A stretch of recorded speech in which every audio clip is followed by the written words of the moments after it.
Welcome to Anything Cricket. Let's talk.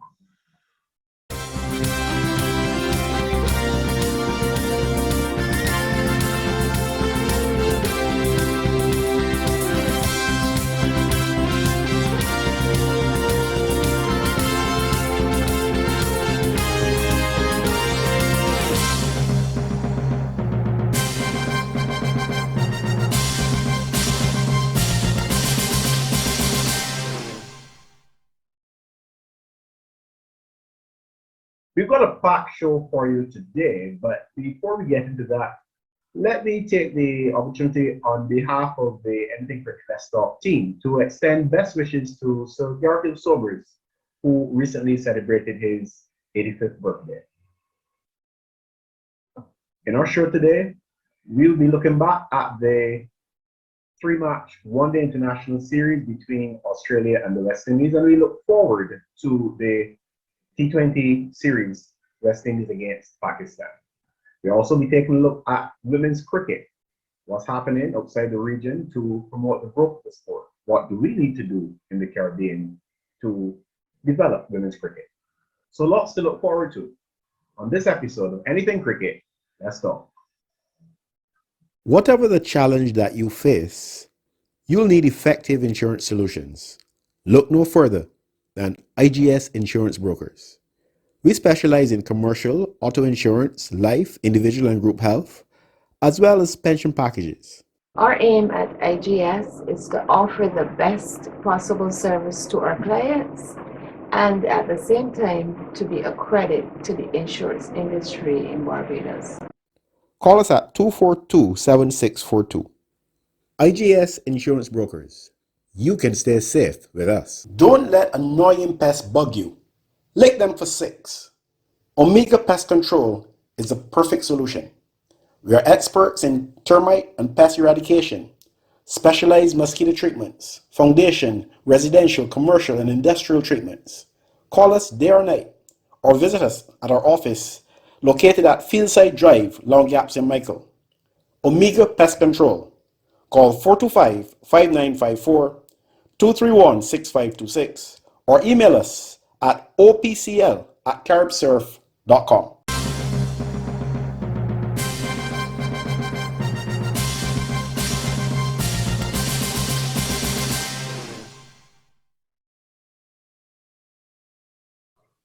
Well, I guess Ayana didn't do her job. She should be singing Rain, Rain, Go Away and Come Again Another Day. Well, that didn't happen, and there was, I guess, a very dark finish to the Barbados segment of the international season. But that would have affected the Pakistan series, which we're going to talk about a bit later. But before we get there, West Indies suffering yet another defeat, I suppose. Is there ever a defeat that's not disappointing?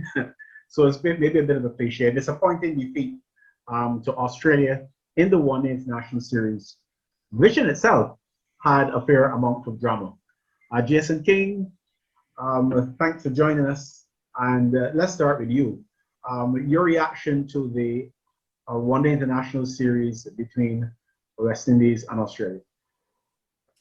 Good evening to you, Philip, Ayana, Wayne, and to viewers and listeners. When last I was on the show, we were in between the T20 series and ODI series against Australia. And you asked me, sir, to predict what would happen in the series. I believe my words were, and in the order, either a 2-1 or 3-0 victory to Australia, but that I hoped that I would be proven wrong. As we saw, the series ended 2-1 to Australia, and really and truly it was almost 3-0, bar the second ODI where there were half centuries from Jason Holder and Nicholas Pooran. But the series came down. I don't even want to think it is a matter of preparation in terms of pre-match preparation, but it came down to the team who was more willing to adjust based on what was presented in front of them. And Australia was clearly more willing and ready to adjust to the situations and to the conditions. And that to me is one of the reasons they came out on top. Apart from the fact, of course, that they had Mitchell Stark and Josh Hazelwood and Adam Zampa in their arsenal. Wayne Holder, what are your thoughts? The dullest one-day international series that I have ever seen as far as entertainment value is concerned. Don't get me wrong, we're talking about stroke play. Runs were very, very scarce, if you would have noticed. And the highest total made in the whole series was 253. And as one-day international cricket goes these days, anything under 300 is thought to be below the expected level. So from that point of view, it wasn't very inspiring, to be honest with you, as a spectacle to watch. I don't know, I was fortunate to be one of those people who was allowed into the Oval to actually watch the game live because of my involvement in another capacity. And I don't know if it was because of the lack of the atmosphere to which I have become accustomed, with no spectators allowed, but somehow or another, it wasn't enjoyable to watch. However, I would like to agree with Jason. The team that adapted better did better in the long run. I'm sure before this discussion, I can introduce the aspect of the pitches that were prepared, the surfaces that were prepared. And while I will not be one to join in any condemnation of the authorities at Kensington Oval or who, the fact of the matter is that the pitches themselves were not conducive to exciting, robust stroke play. But nonetheless, none of the pitches were of that kind that you can say that any particular team had any advantage over the other. You know, it wasn't a case of a lottery where you lost the toss and you know that you lost the game. And the Australians, you know, it was quite pertinent and instructive to hear Alex Carey, the Australian captain, speaking at the end of the series, at the conclusion of the third match.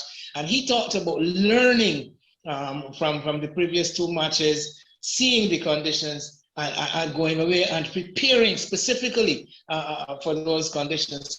So as again, I repeat, I do agree with Jason that the team that adapted better got the better result. Before we bring in Ayana, since you mentioned the pitches, I'm going to ask you and maybe Jason, the unfair question to Ayana. Do you remember the name of Bob Holland and I think it was Murray Bennett? Yes, I do. Sydney, Australia, way back when? Way back when. But all you had to do is say Sydney, Australia. Exactly. That test in Sydney always was prepared as a spinner's pitch. You remember Peter Taylor as well. I don't know the extent to which the current players you know, engage in cricket history. But pitches and difficult pitches, nothing new. I remember West Indies being bowled out for what, 40 somebody in somewhere in India, I think it was, some many years ago. Nothing called Harwani. Yes. Called Harwani 16 wickets, and I don't remember offhand how many test matches played, but it would not have been a whole lot after that. I'm sure he didn't play 16 test matches. I don't think he played 16 test matches after that. And then if you can come forward now to the more recent era, when the Bangladesh side came down here and defeated us, and the common comment there was, how could we prepare pitches that suit the Bangladeshi spinners? So this whole thing about pitches, this is not to say that the pitch may not have been a problem, which may need to be addressed in some way. But to hold that up as the primary reason for the West Indies losing, I will tell you how I feel about that offer. Let's go to Ayana. I don't think that West Indies solely blame the pitches. I think that there is an acknowledgement that they did not bat well. I think that they bowled well in patches. The fast bowlers, out of the fast bowlers, the most impressive for me was Alzari Joseph. Jason Holder took 1 wicket in the series. I don't know if he was short of match practice as he didn't play in the T20, leg of the Australia series, he was rested because he has played a lot of cricket and he will be involved in this T20 Pakistan series as well as the test. But I didn't think that he adapted to the surface well. Shadow Cottrell was a bit wild. He got some useful wickets. He's supposed to be that bowler for us that gets a breakthrough in the power play. And if you look at Mitchell Starc on the Australian side, I mean, Starc is one of the best white ball bowlers in the world. And I'm a bit sorry for Barbadian cricket fans because I was amazed at the skill of Mitchell Starc. He changed deliveries according to the batsman that he was bowling to, and his pace and accuracy was really exciting to watch. We don't have that type of bowler in our team. You know that Starc is going to bowl up top, he's going to come back in the middle, and he's going to sneak a wicket. And so said, so done. He did that in all three matches. And West Indies ODI team, I think, need to find their style of play. I don't think that the ODI side really has a style of play. And I think at the end of the series, they may have more questions than answers. Akil was saying he was pretty impressive, I think, in the third game. He went against what he had been doing all along. Hayden Walsh was used differently throughout the 3-match series. He came in late in the first match, taking 5 in the death. But in the second innings, he was used in smaller spells in the middle towards the end. And then in the third game, I mean, to defend 152, you really have to bowl out your skin. And I think that overall, if I had to grade West Indies, I probably would give them a 4. Out of what? 10. Okay. Well, just for clarity though, I said I didn't think that the pitch should be held up as a primary reason. I never said it was the only reason. And you know, the captain, Kieran Pollard, is a very clever speaker, because when you put that out there, what was said about the pitch and the tone that was used, using words like ridiculous and so on, when you put that out there, and then you come back and you can identify 100 other reasons why you may have lost, but having put that out there, that is what people will hold on to, that is what will stand out. So it was a very clever speech, if you will, from the captain, in that it, to my mind, went had a fair degree of success in creating an excuse, if you will, for the disappointing loss. That's how I read it. Well, certainly don't go. It didn't get through you, though, Philip. And I don't think it got through. It may have gotten through me had I heard about the game, but I actually watched the game. And I don't necessarily mean watch the game at the ground. Had I watched the game on television, I don't know if it would have been that different, because I've heard comments from people who are far and wide who would have commented on the nature of the pitch. So it means that even those watching on television would have had some idea that the pitch was not the best. And I'm not denying that. That's not what's up for grabs here. All I'm saying is that pitches have been a part of cricket, and dubious pitches, difficult pitches have been a part of cricket from the time I was aware of cricket. And in fact, the whole idea of pitches has come up for discussion pretty much every season, especially since the decline of West Indies cricket. And the pitches, for one reason or the other, you know, have been identified as part of the problem. So I with that in mind, I would not want to attach more significance than it deserves. And I'll tell you why. It's not that I don't want the guys to have an excuse so that they can hold their heads high. It is that if you go away thinking that the pitch is a primary problem, then you probably wouldn't address the real problem. And I think the real problem, quite frankly, is the skill level and the mental approach to cricket of our players.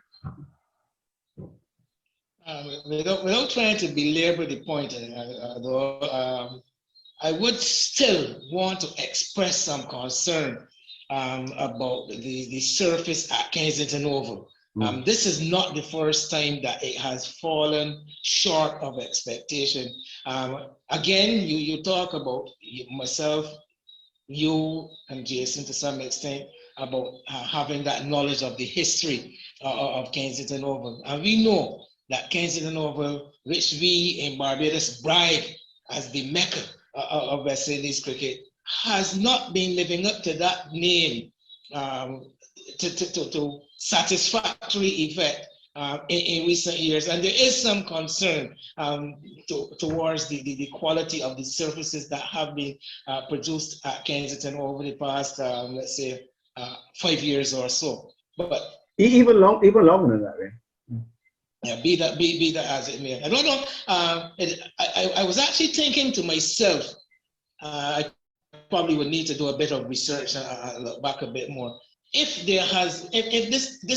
this fall, let's just say in quality, coincided with the move from the old Kensington to the new Kensington, I would have to do some research, do some work to find out whether there is really a distinct difference between the old Kensington before the refurbishment in 2007 and this new stadium, this new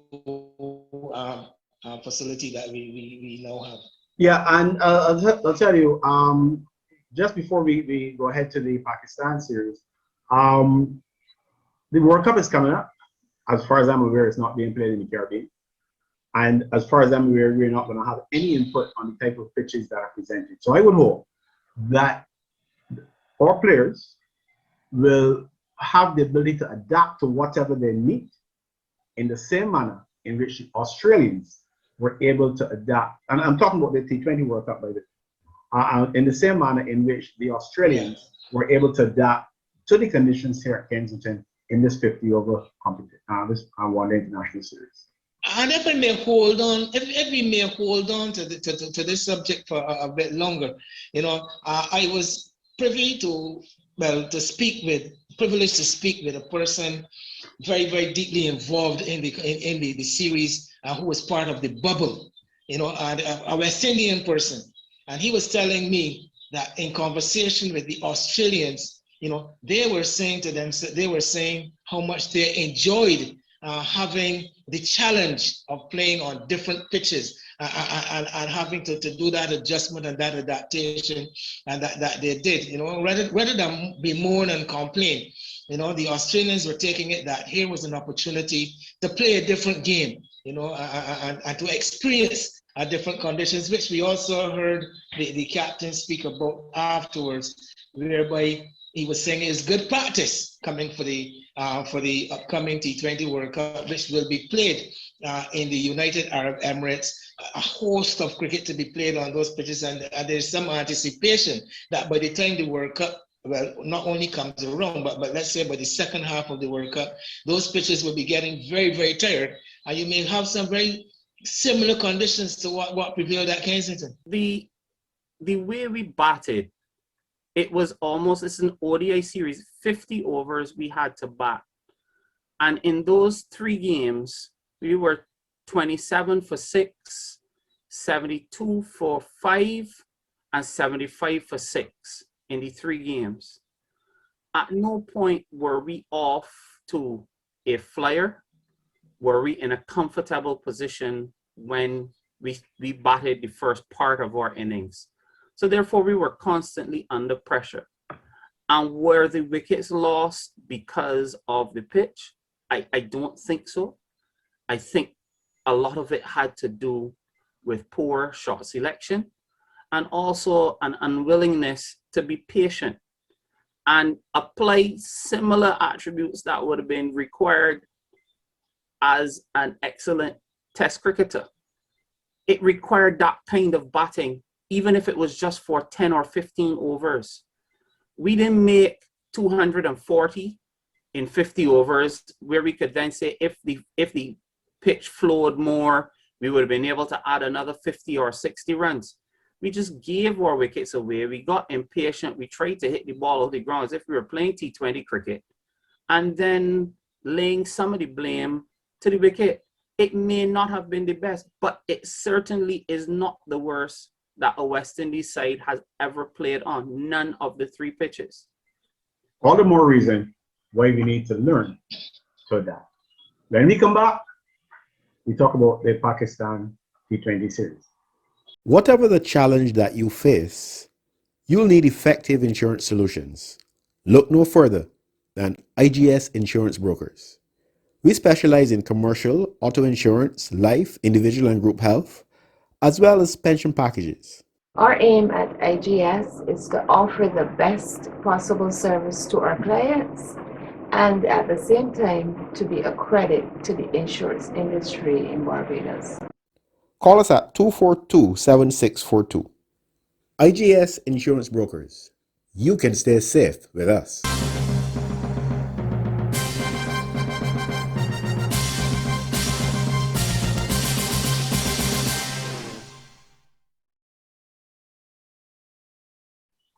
Okay, well, what I do know, Jason, and this is looking forward, that you badly wanted to see at least one of the Pakistani batsmen, and you didn't get that opportunity at Kensington because of the rain on one hand, and then of course the revised fixture reduced that chance by just having the one game.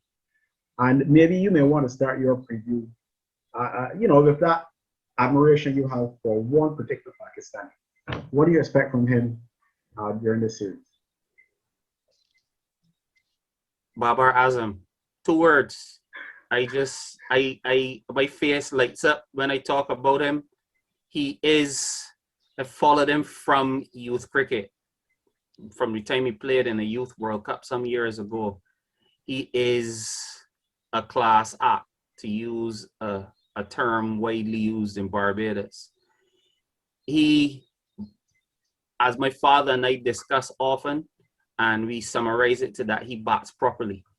In the same vein as Kane Williamson, Steve Smith, Virat Kohli, Joe Root, up to a couple years ago. And I had the pleasure 2 years, 2 months, and 9 days ago of watching him score 80 against England at Headingley. It was one of the most, I don't want to say tactical, but it was a very well put together innings, batting with the captain, Safraz, at the time, who had made 97 in that game. And I really did look forward to seeing Babar Azam live for the second time. However, that was not to be.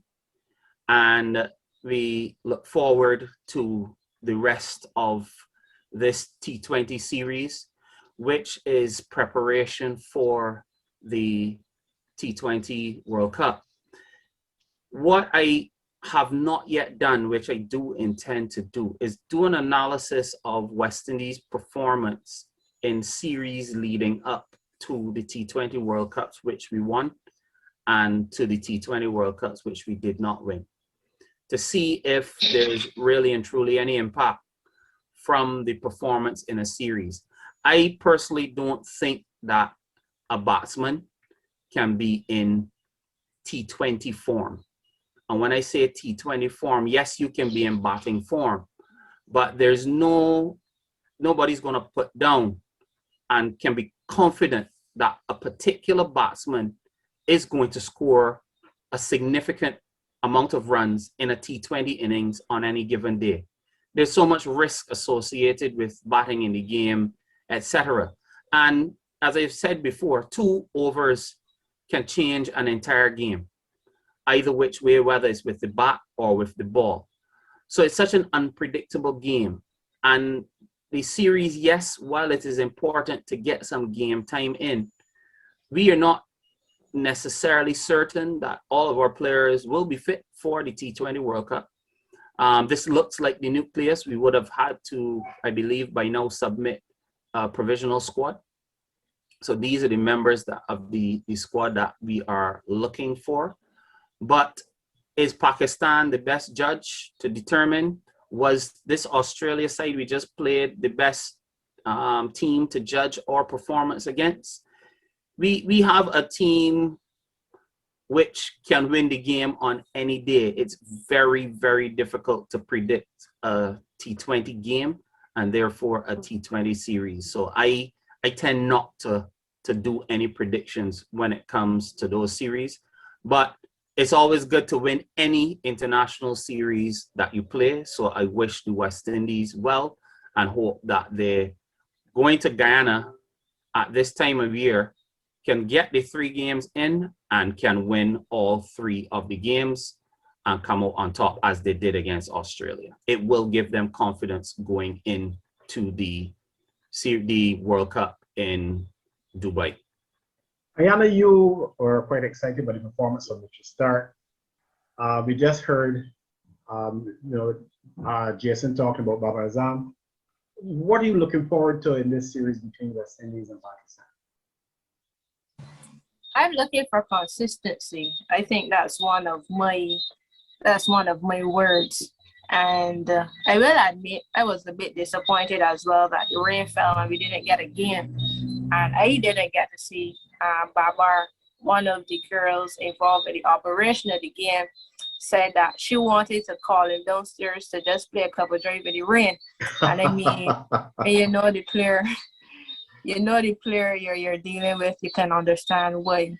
But one of the things that impressed me in the bit of cricket that we got in is the variations that the Pakistani bowlers use. And I'm very excited to see how they go about the rest of the series. I think that can be a great challenge for West Indies. I know that West Indies have their bowlers who carry their variations as well, but I would like to see how the batsmen adapt to those changes. Pakistan are coming from England where they didn't have great success. West Indies is coming off of a victory against Australia. I think in that series, West Indies looked as though they were working on some of the areas they fell down in against South Africa. And I think this third T20 series against Pakistan, you're expecting to see them get it all together. So I'm looking forward to it. As Jason said, T20 cricket is unpredictable. You can have a freak innings on any day and one team win unexpectedly. So it's up in the air. You just have to see what the Guyana pitches bring for this West Indies team. That magic word again. When holding the Pakistanis in terms of their personnel, they seem to have a policy that size does not matter. Azam Khan, you're talking about. I'm sure that is what you're speaking about. I know. Azam Khan feeling a short third man today. I saw him chase down a couple of deliveries. He actually put in a slide and a dive, pulled the ball back and saved 2. Yeah, Azam Khan. So yes, you're sure right. Cornwall for the T20 side. There has been some well, don't let's go there yet. Okay. Let's talk about Pakistan for the time being. Okay.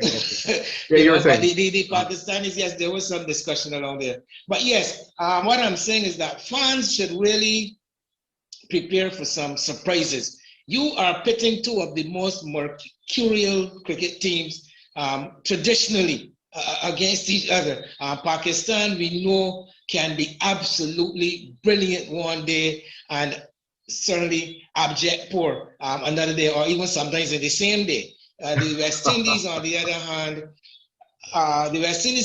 hand, despite their fall from grace, where they used to be one of the recognized hierarchy of world cricket, a superpower in world cricket, despite having fallen from such recognition, the West Indies, though, still capable of beating any team on any particular day in T20.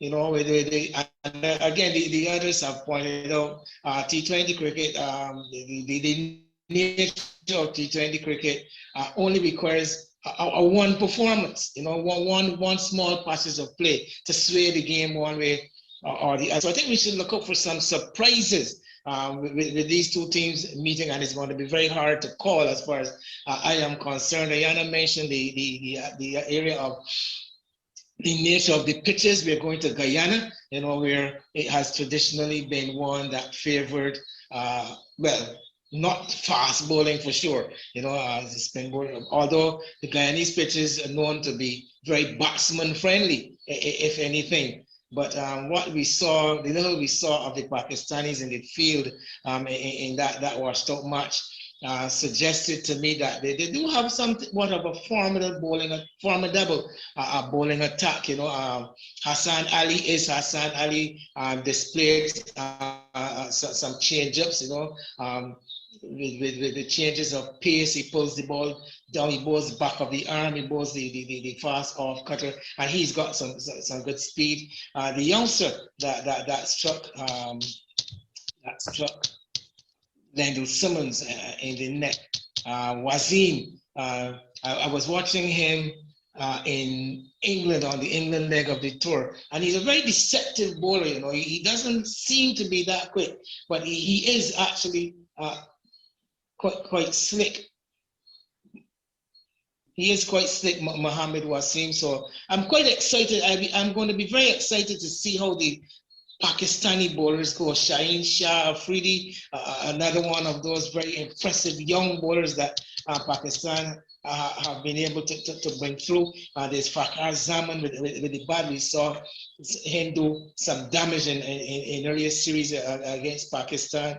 And for fear of boring you and the viewers, Babar Azam. I mean, we all look forward to seeing this man, but this man is now ranked among that top crowd. You know, when you talk about batsmanship and people that you would want to see bat, and you talk of Virat Kohli, you talk of Kane Williamson, you talk of Steve Smith, Joe Root gets into that argument, and certainly this youngster Babar Azam, he has to be mentioned among the top quality. So I am very keenly looking forward to the rest of this T20 series. Well, you've got a lot of company, Wayne, because you normally sit on the fence, you don't attempt anything, you don't take a chance, and both Jason and Ayana are with you. But despite that, any closing thoughts from any of you in terms of, you know, looking forward to Pakistan? Anything that must come out that you can't take home with you when you finish it?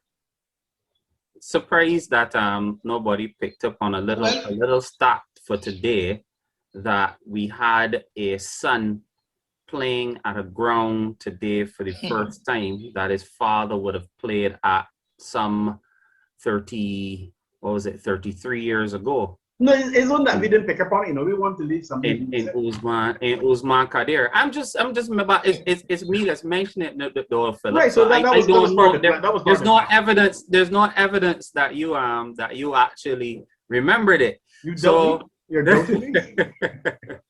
No, it was just something worth mentioning. Those actually it's interesting because today we were up. It's interesting because during the game we were discussing, reflecting. Well, I shouldn't say we. Some of the media media colleagues were discussing or reflecting on that famous game between Pakistan and the West Indies at Kensington. It was felt at the time that I think it was Dujon Benjamin, if memory serves me well, were the key people there, and it was felt that part of that significant happening there was a bit of fortune that went to Dujon in terms of an umpiring decision, and Kadir was the bowler. And some of my media associates were talking about that during the course of the game. So that's my evidence that I was well aware before coming to the show, Jason. You're not convinced. I hear you, Mr. Hackett, but I'm not convinced. Carry on, sir. Well, actually, I informed the team with which I worked at the game. I was the one to bring the information to them, to alert them that when he took up the bowling, that this was the son of Abdul Qadir, who was about to bowl. But then again, I have no one here to back up that statement either. I would have to go and ask John Hippie or you would have to ask John Hippie, Jason, when you get an opportunity. You know what? We're gonna put an end to this because Jason doesn't believe us. I think Ayana said, okay, Ayana has something more to say, so we prolong it 2 seconds. I am too young to have witnessed any of it. Okay, so it matters not to you. Okay, let's leave it there. Philip, what I wanted to add before we close, though, is that the Australia series showed great bench strength, and I think West Indies are dealing with a couple of injuries. Landell Simmons got a nasty blow in the neck. I saw the physio put his arm in a sling, probably just for support, as a precautionary measure. And I'll be looking forward to see how they manage the unit, because yes, the 18 have gelled well together and they've played games so far. But again, injuries occur, and you have to bring in new personnel.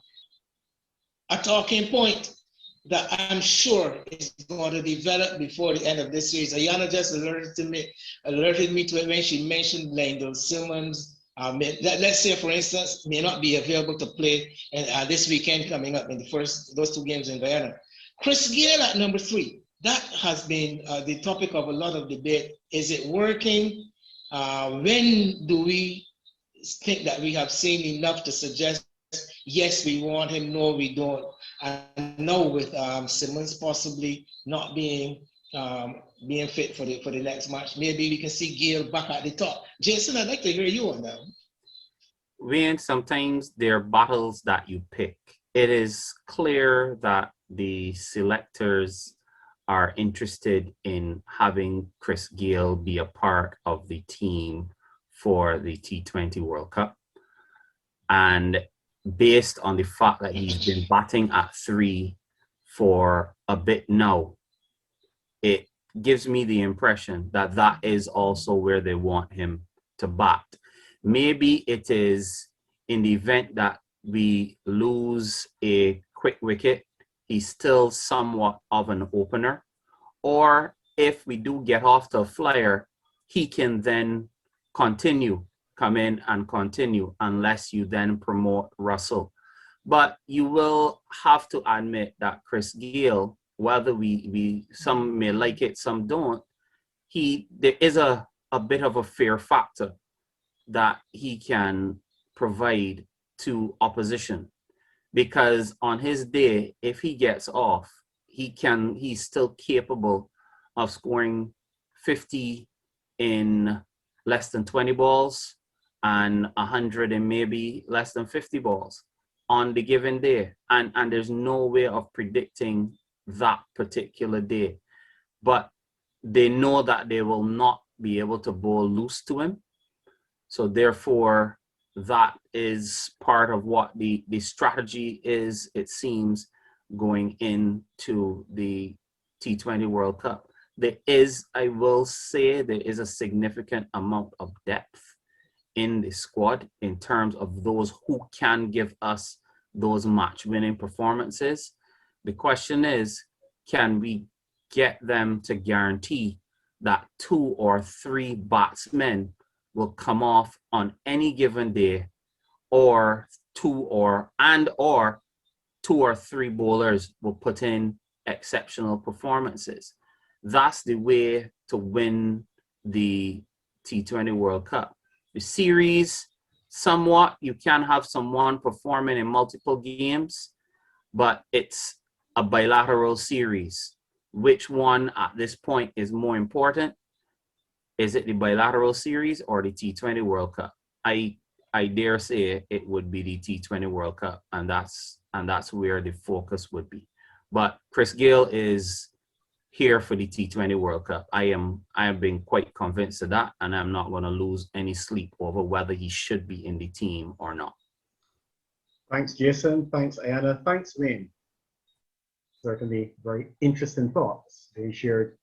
Looking back at the Aussie West Indies One Day International Series, and looking ahead to the T20 series between Pakistan and West Indies, as we keep an eye on the upcoming T20 World Cup. Don't let annoying pests bug you. Lick them for 6. Omega Pest Control is the perfect solution. We are experts in termite and pest eradication, specialized mosquito treatments, foundation, residential, commercial, and industrial treatments. Call us day or night, or visit us at our office located at Fieldside Drive, Long Gaps in Michael. Omega Pest Control. Call 425-5954, 231-6526, or email us at opcl@caribsurf.com. Pakistan.com.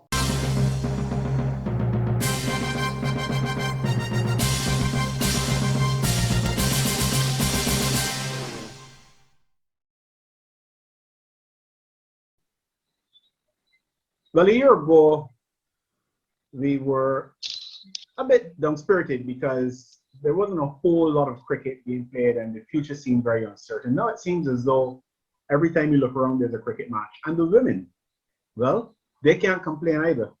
They've got 100 reasons and more to be happy. And I know that at least some of us for sure, if not all of us, have been enjoying watching the 100.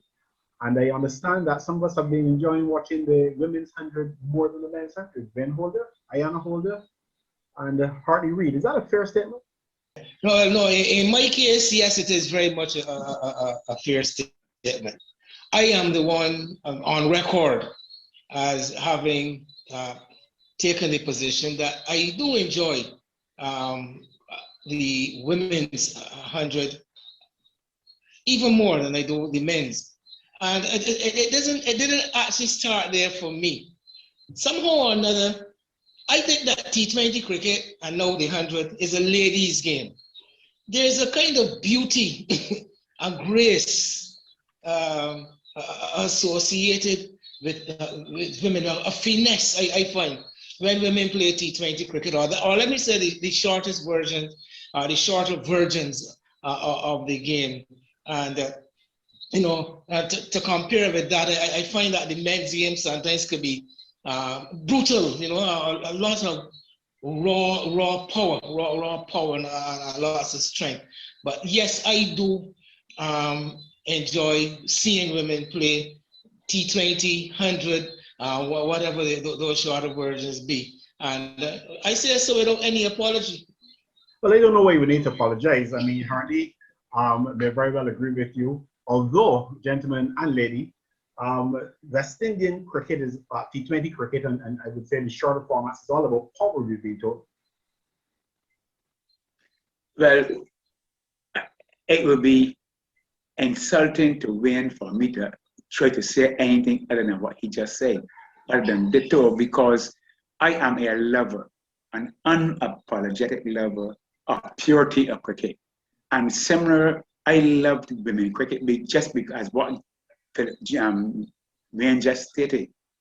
The women play with finesse. And because they don't have that brute power, that swipe, they don't swipe. And I enjoy this, the 100.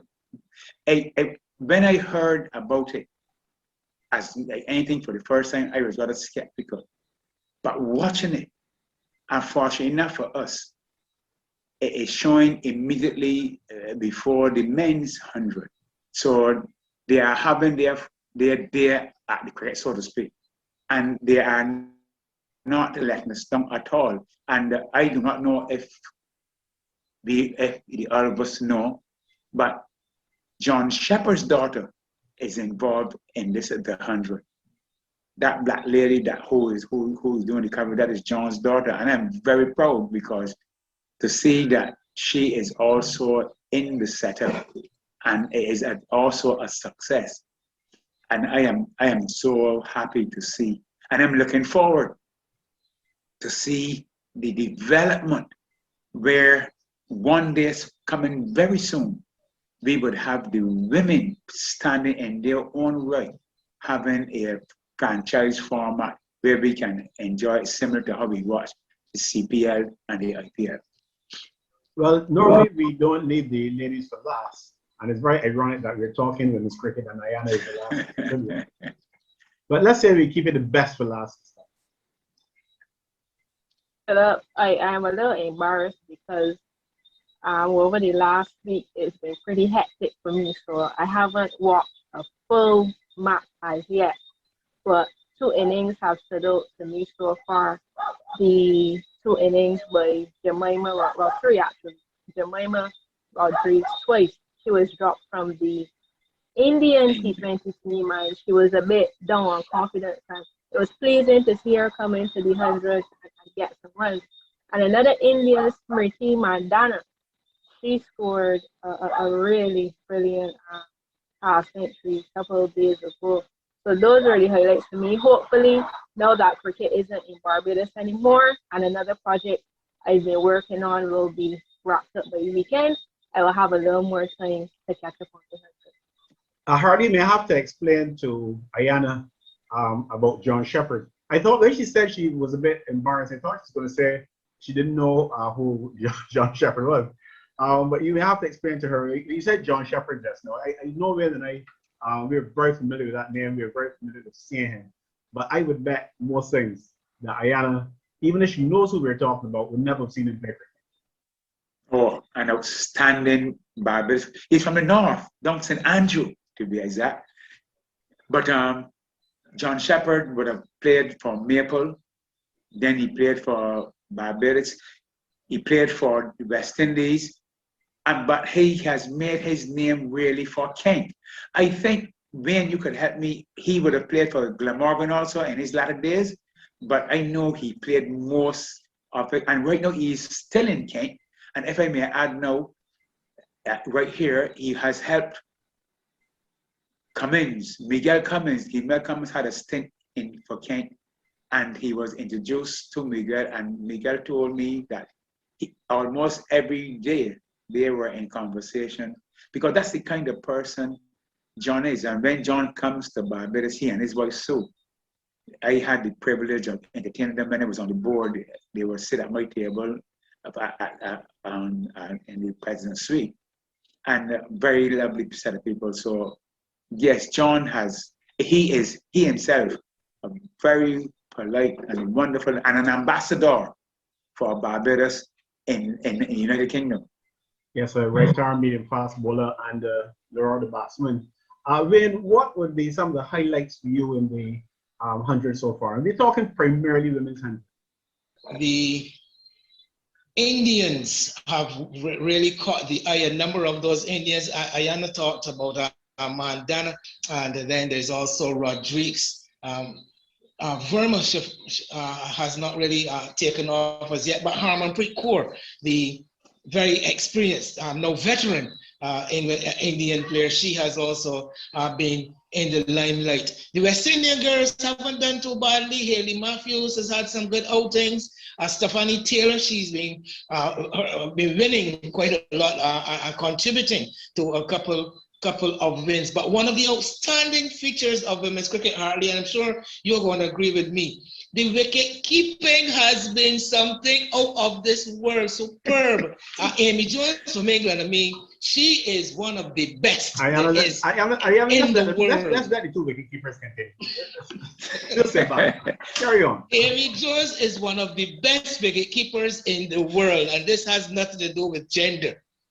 I'm sure anybody who has seen her would want to agree with me. But yeah, so those are the some of the things that I have been saying. Hartley talked about, well, he used the word swiping. Hartley, in modern day terms, in T20 cricket, we don't use the word swipe, we say a slog.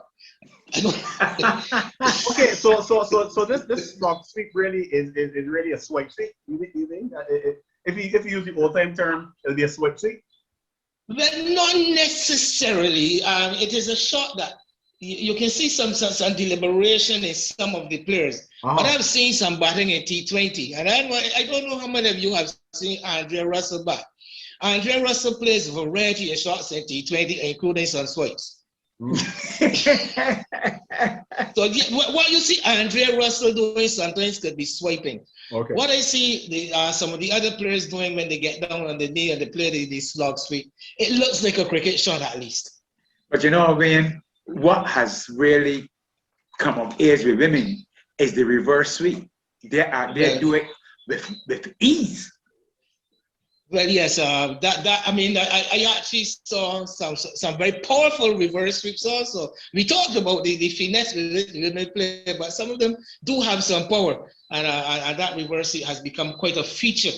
Those little dinks and those innovations have become. But you said it correctly earlier, Hartley. The women most of them not having that brute force, that power to really propel the ball long distances. Not that one or two of them are not capable of it. I've seen a couple of them who are capable of it.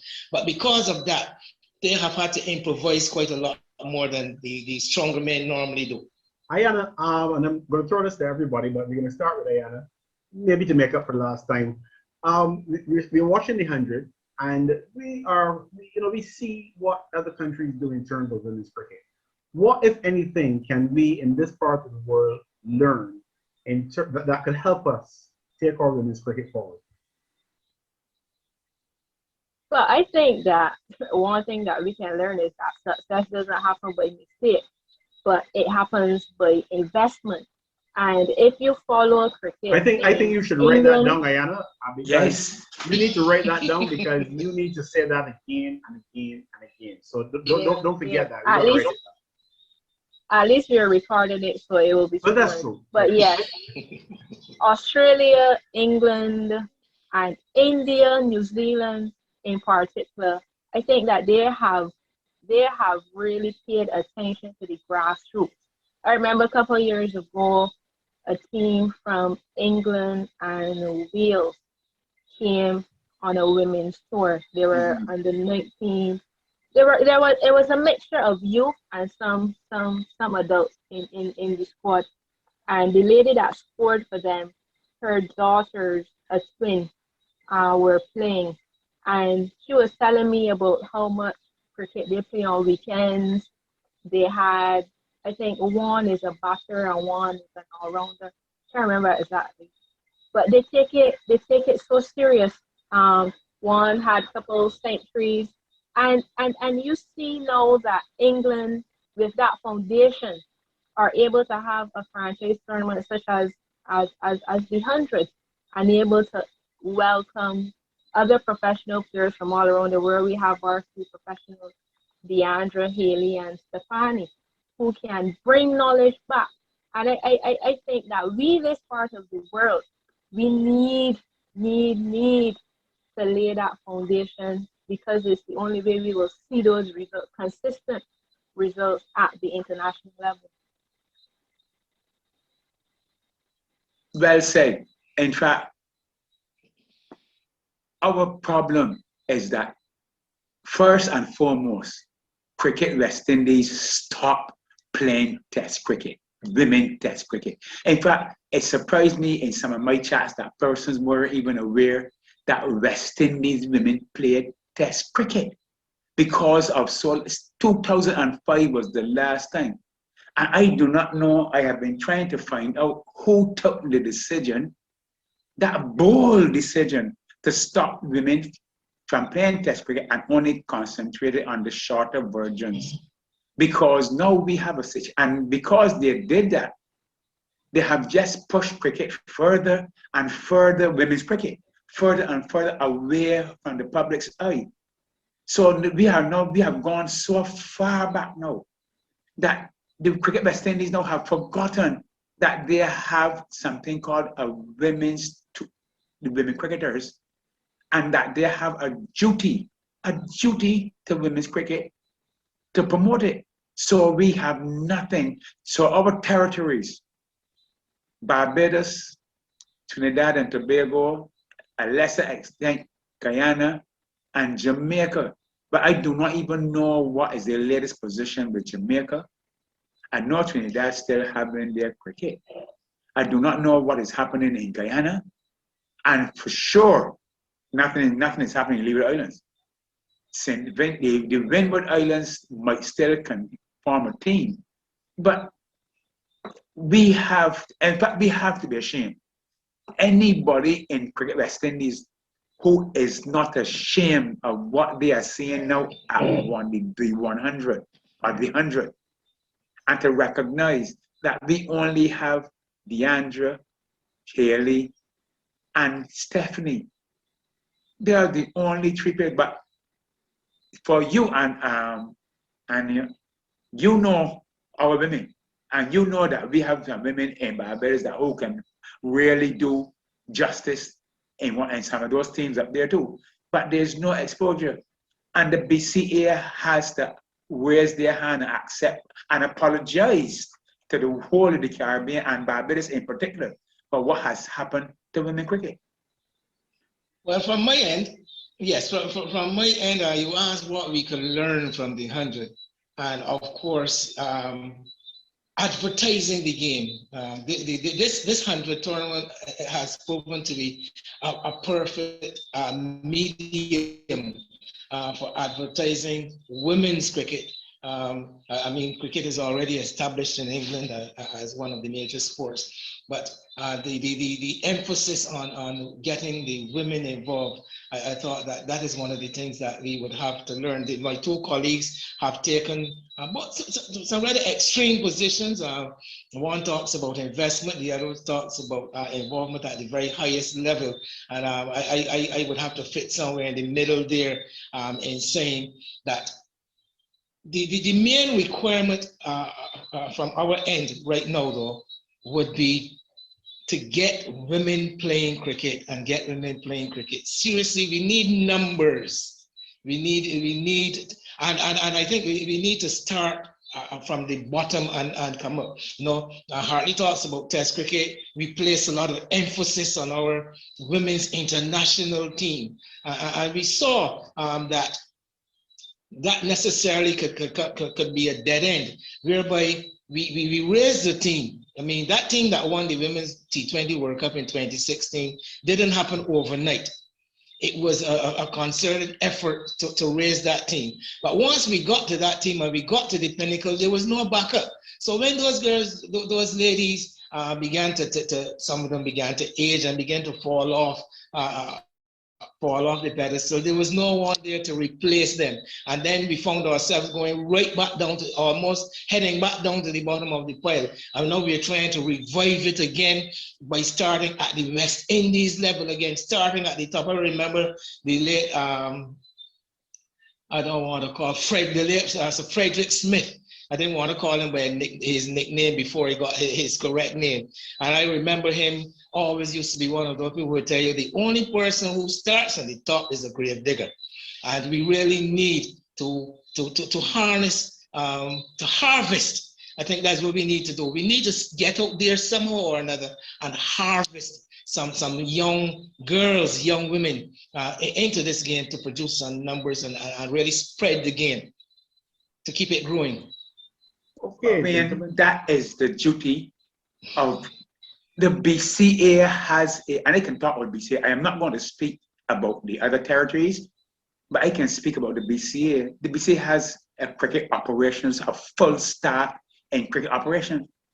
The BCA cannot tell you, I am going to state it to you without any fear of contradiction.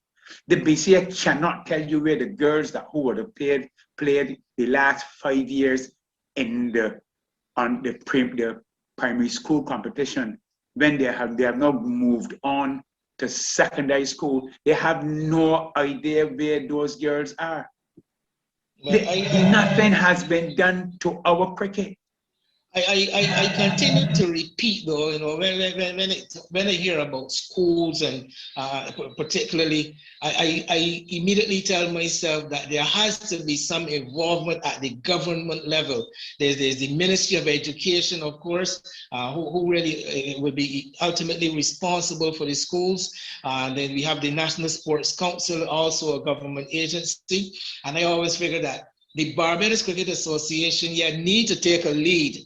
The initiative has to come from them, but they would need that buy-in from government, particularly the Ministry of Education and the schools when it comes to the school aspect of things. Well, gentlemen and lady, certainly very interesting thoughts, and hopefully those who are listening will take on board some of the advice. I may be a bit biased, but I really love all the contributions are solid. But my biggest takeaway, you know what that is? Let's hear that again. Success doesn't happen by mistake. It comes from investment. Wow, I think that's a brilliant note on which to end this segment of Anything Cricket. Let's go. Thanks very much to Hartley for joining me. Whatever the challenge that you face, you'll need effective insurance solutions. Look no further than IGS Insurance Brokers. We specialize in commercial, auto insurance, life, individual and group health, as well as pension packages. Our aim at IGS is to offer the best possible service to our clients and at the same time to be a credit to the insurance industry in Barbados. Call us at 242-7642. IGS Insurance Brokers. You can stay safe with us.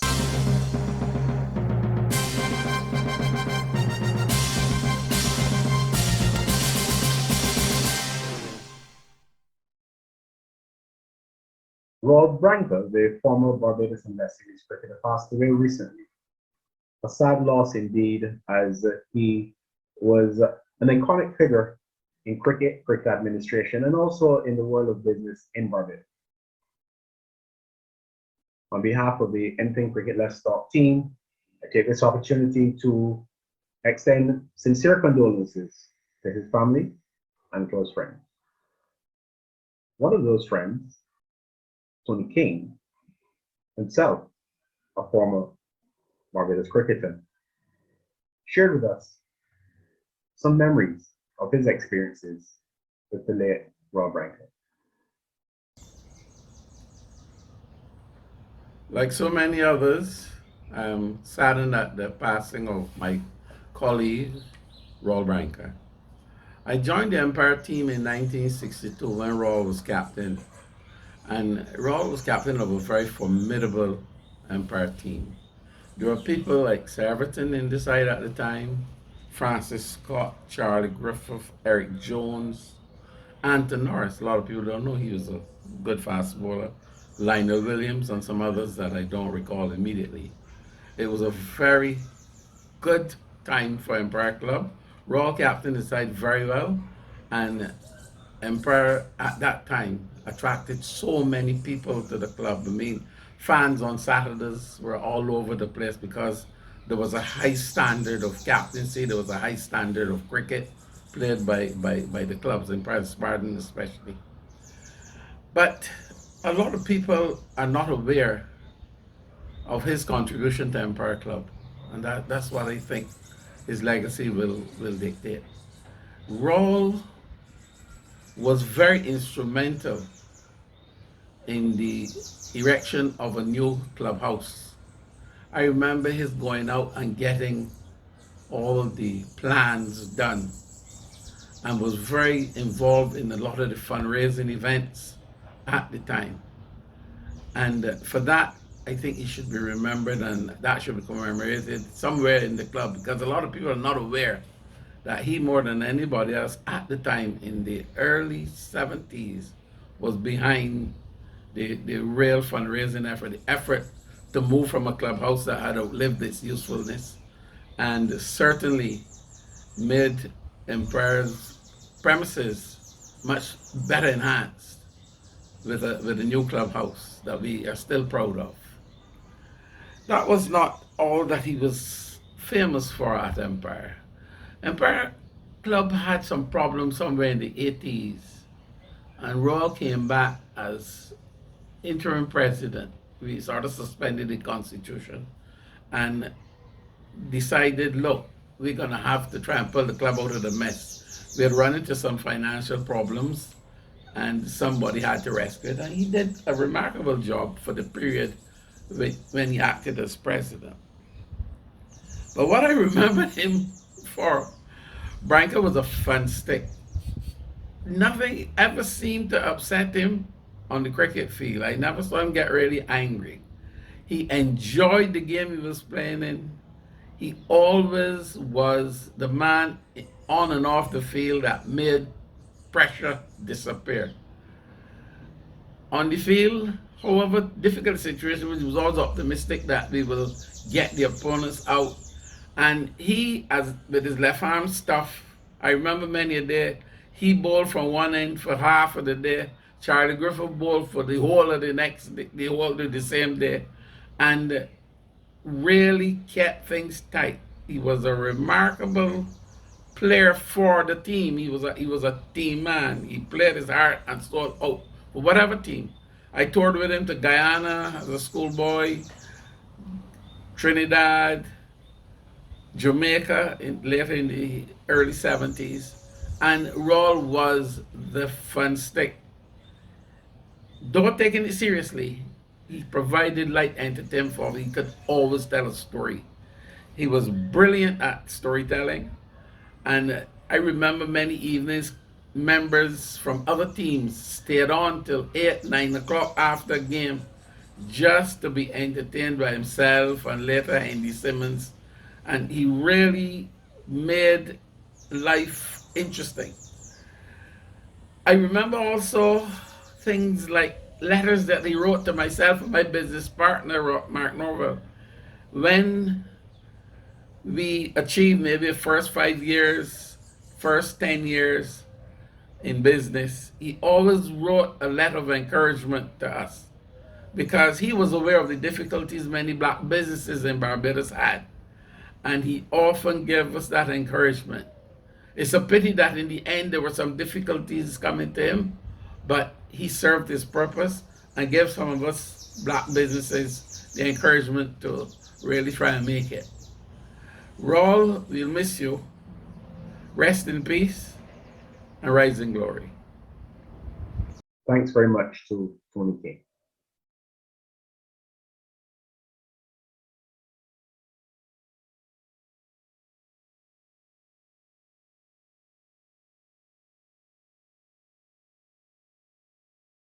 Whatever the challenge that you face, you'll need effective insurance solutions. Look no further than IGS Insurance Brokers. We specialize in commercial, auto insurance, life, individual and group health, as well as pension packages. Our aim at IGS is to offer the best possible service to our clients and at the same time to be a credit to the insurance industry in Barbados. Call us at 242-7642. IGS Insurance Brokers. You can stay safe with us. Well, I think we're all aware by now of the challenges sometimes in tracking down margin parts. I successfully did that and took the opportunity to find out what's wrong. Hello again, and this is another episode of What's Wrong with Martin. I'm trying not to blow my top, lose my cool, and figure out a solution and trying to unravel this most recent mystery, taking me back to Nancy Drew and Hardy Boy days. Anyhow, the role of a cricket manager has changed from the days of the Clive Lloyds and Wes Halls to the current dispensation where it is now almost purely a logistics function, being looking after equipment, transportation, airline flights, lodgings, bookings, hotel accommodations, and now in this new normal, COVID-19 protocols. One would have thought that having been familiar with the 18 tour to New Zealand with the full squad and the commingling of one bubble with the other bubble was prohibited. So you can't even presume that because everybody is negative and cleared that you could infiltrate or associate and socialize with your compadre, teammate, despite the fact that everybody is, as they say, COVID-free at that point in time. Fast forward to the most recent match at Kensington, which had to be postponed. The one person who is most responsible for the adherence of all to the COVID-19 protocol shouldn't be the person ending up causing any delays, postponements, etc. of the match. And I'll use my FIFA level training background, which is equally applicable to any match. There's a countdown sheet for any staging of any match. You can modify it for an international competition, a domestic competition. And let's cut to the chase. You have a match scheduled to start at 2:30. You do not leave the hotel or where you're staying at 2:30 because the toss has to be done and the teams exchange a minimum time ahead of the toss. So therefore, you have to factor in all the COVID protocols that you have to do, sanitizing and the mask wearing and the checking and the contact tracing information, etc., ahead of even getting into the facility. And then there's the warm-up period, which is a minimum period of time ahead of the toss and the exchange of the teams before the play is called for the actual match. So how could the teams leave the facilities with information pending on a result from a PCR test, whether it was the first, second, or third, which then put the whole thing in a spin and in jeopardy? You cannot have been following any of the countdown sheet match protocols. And here's the thing, there's an ICC match referee, similar to a match commissioner in football, responsible for all of these checks and balances. So similar to what happened to Barbados when they had a football game, there was a rain delay and the team was hastily sent on to, I'd hate to think that it is broadcast scheduling that forced people to say, well, just in case the result is positive, at least we would have been here. And if it's negative, well, the match will proceed as normal to keep in the television times. We're talking about people's health here. I don't know, my head is swimming. So let's step back. You're waiting on a result, but you jeopardize not only the actual match, but everybody else who was around you and playing in the match with you, and then have to send a whole host of people to be tested when all you had to have done was waited until the information was confirmed, adjust whatever protocols necessary in terms of who would then take over the duties of the manager, and let those who were not affected or suspected or in contact with anybody else proceed. But no, you go and you don't observe what is supposed to be these protocols and put a whole match. Sometimes I'm wondering if the tail is wagging the dog, and that's what's wrong with Martin. And while I'm here, I want to take this opportunity to deal with some bitter and some sweet. The bitter, unfortunately, we lost the Barbados and the West Indies legend, the late Rawle Brancker. I last saw him when he was at the Empire Club paying his respects to Sir Everton Weekes, and we stood beneath his portrait as a former president of the club, and his smile was still as radiant as ever. To his family and all the cricket fraternity, I want to extend my deepest sympathies and condolences. May he rest in peace and rise in glory. And on a more upbeat note, well, we had Sir Gary Sobers recently celebrating another milestone, 85 not out and punching. May his health continue to be strong, and may he continue to still contribute to cricket on Earth and Mars.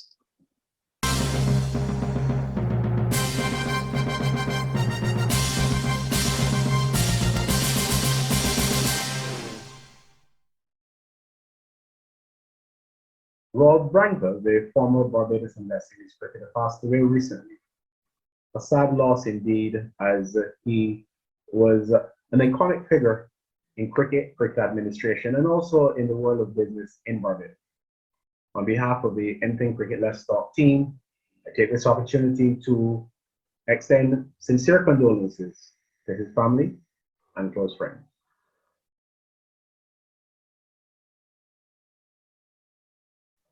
Amidst all that has been happening, I've also suffered a personal loss. My uncle, the Reverend Father Emmanuel St. Leonard Jones, passed away recently in Trinidad. I take this opportunity to extend sincere condolences to his wife Joan, to my cousins Jennifer, Hayden, Glynis, and Bevel, as well as to the extended family.